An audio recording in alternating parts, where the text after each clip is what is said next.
Welcome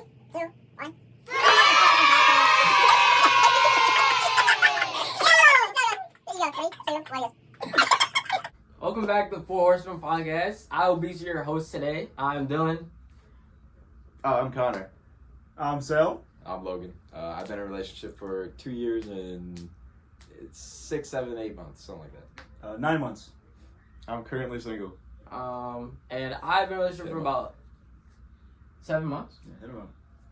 Oh yeah. He need a girl. No. If you think he's cute, I mean, Yeah. give my boy a shot.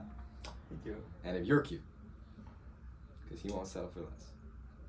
But as you can tell, today's topic is going to be about love and relationships. So let's get right into it. The first question today was, what do you consider a healthy relationship? I'll take it first. I have the longest seniority here, so I'm going to say the healthiest thing in a relationship is probably communication. If I'm putting in number one, I'm saying communication. It's the foundation to everything. Without communication, there's no trust. Without trust, there's nothing. So I'm saying communication. Yeah, and I really think it's important to have fun. Like, you need to have fun in a relationship. If you take it too seriously, it's waste your time. Then it's just arguing. Yeah. I like to add in emotional support. Like, if they're going through a rough time, you should be there. If you're going through a rough time, they should be there. I agree with everything they said. I think that, everything they said was a good and healthy relationship. And then also, like, each partner in a relationship should try to, like, push each other and make them, better for each other and for themselves. Yeah, if you're not there for them in the, I know it's like probably a movie cliche, but like if you're not there in the lows, how can you be there for the highs? Right. Like that. So I did some previous research on the topic, and in a study done by Brar and Pooja, some of the tendencies of a healthy adolescent relationship was trust, openness, communication, respect, constructive problem solving, happiness, and that the partner resembles a best friend. It also was a absent of abuse, which we didn't bring up, but very important. If you're in an abusive relationship, try to seek help. For sure. Talk to someone you trust. Abuse is in a lot of ways, though. Yeah, just because you're getting hit doesn't mean you're right. Yeah, there's other ways. Emotional abuse too, verbal abuse. Yeah, and move on from that. The next question is: has your relationship ever affected you, or ever affected you in high school or college academically? I mean, I had a couple talking stages, and I think that it can become like the like the main focus, like the main thing I'm thinking about at times, and that can like become the priority to schoolwork, and that's kind of stressful, and I don't like that. Yeah, you need a balance. Yeah. Between the two. Yeah, I would agree. In kind of opposition to that, like for me, half of my relationship had been through a long distance relationship, and she's a year older than me, so she was in college before me. I was my senior year in high school, so I was actually pushed to be better. I tried to like bridge the gap between the 1 year that we had. I wanted to just like be at the same level as her, but also I wanted her to be proud of me, so I tried to like do better in school, like push me to be better, which kind of goes back to like the first question. You just want your partner to do better. Like that's love. I agree. Everything you said, I agree with pretty much everything.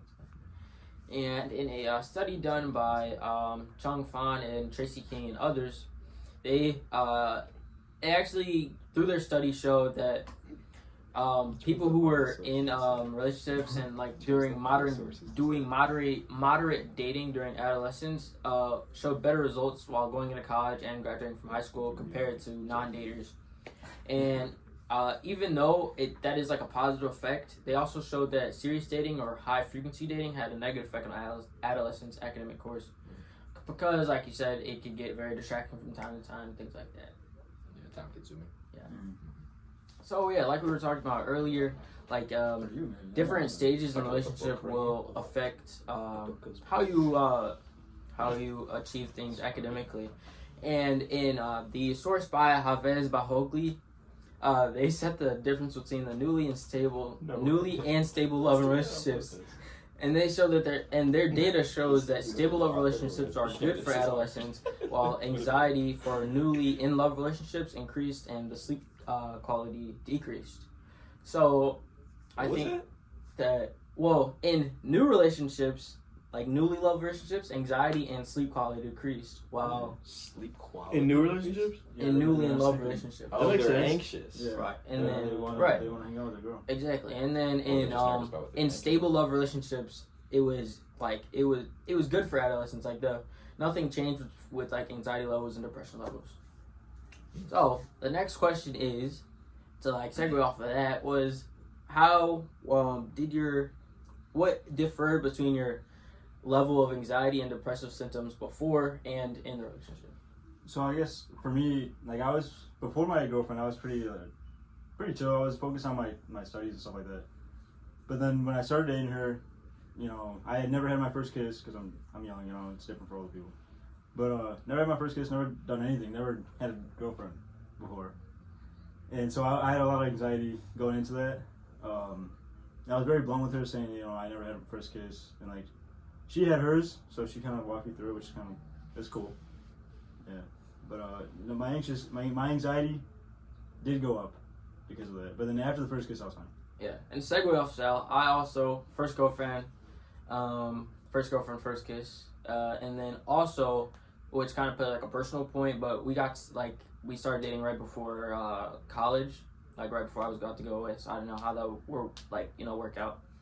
But yeah, I would definitely say that in the newer relationships, I definitely in the beginning when we first started, I definitely had a lot more anxiety than I did before, just because it was like that want to impress or like, you know, do good in the relationship and like, you know, make sure that she's happy and I'm like doing her well. Yeah. Anxiety for me, again, from the first part I said I was in long distance for half the time that we were here, and I'm gonna be honest, it was not easy. Like really anxious time, like long nights on the phone sometimes. Yeah, sometimes it was arguing, or sometimes it was like, I haven't spoken to you in 3 days. Can we talk? And she's like, I don't got time. I don't have time. It's stressful sometimes, but you know, when you find a groove, the anxiety definitely dissipates. When the trust goes up, when everything starts to like level out, you start to live like your own lives separately, but also together. It's almost like a good relationship where you guys can find time for each other, but also have the need for each other. And to touch on like the depressive symptoms part of the question, me personally, I wasn't like I didn't have any depressive symptoms or anything before or after like getting into a relationship. What like a big thing that I tried to focus on before getting a relationship for me personally was just like make sure that I was already stable in my like mental health and that I wasn't gonna put those problems onto another person by like getting a relationship when I wasn't well. Yeah, that's really important. Definitely. I think I've seen some close friends lose some relationships with either other friends or their relationships because they already aren't in like a good mindset before it. And then for one of the last questions is, did you gain more self-esteem and confidence once you were in a relationship or in a talking stage? I did. I for sure did. She told me her friends thought I was cute, so it made my self-image go up because I didn't think I was cute to anybody. Yeah, no, I agree with that. First talking stage I had, it was like, I felt like it was the first confirmation that someone thought I was attractive, and I was like, wow, this is awesome. I was like, hell yeah. Yeah. So yeah, that was awesome. For me, it was pretty difficult in the beginning parts because I knew I really liked her, but she was a year older, so I always had to go through like everybody's like none of her friends are gonna know me. I'm a year younger. Everybody's gonna like get on her. Her parents are gonna be like, oh, you're dating someone younger. It's usually, you know, you think about normalcy. You think about like the guy being older or the same age or something. Yeah. And for me, it was really hard to like say. I remember I would text a lot saying like, you're a year older. Like, I don't know what's going on. People don't know me. People don't like me. Blah blah blah blah. But she did a really great job making it seem like there's no difference between us. We're just two people, and yeah, that really helped. My self-esteem went up a lot there. She also, you know, compliments me a lot, so Yeah, I really like that. Yeah, I would agree. And I'm kind of like opposite situation of Logan. I'm in college and my girlfriend's a senior right now, so definitely like the reassurance part of it, just like because like it's like same situation, just like I'm older and she's younger. Like I didn't know any of her friends and like people, you know, she's like dating older guys, like, you know, but the stigma that comes with that. But it was like she definitely reassured me that it was all good and like, you know, like that everything was gonna work out, and she was like happy in a relationship, and definitely self-esteem went up because it's like the person that you find attractive also finds you attractive. So like, how can you not be happy about that? So in a Viejo study, they talked about the negative effects of romantic relationships as well. But one of the big parts that they did touch on was that some of the very important positive effects were the increase in self-compassion, less shyness, and overall increase in happiness and increased self-esteem. And I think we do help with the results. And overall, I think that there are a lot of positive and negative effects to romantic relationships at like adolescence age. But I think if you're in a healthy relationship like that we described, that there'll be the positives will outweigh a negative in most situations. So. Yeah. And that was the Four Horsemen Love and Relationship Podcast. I hope you enjoyed. Yeah.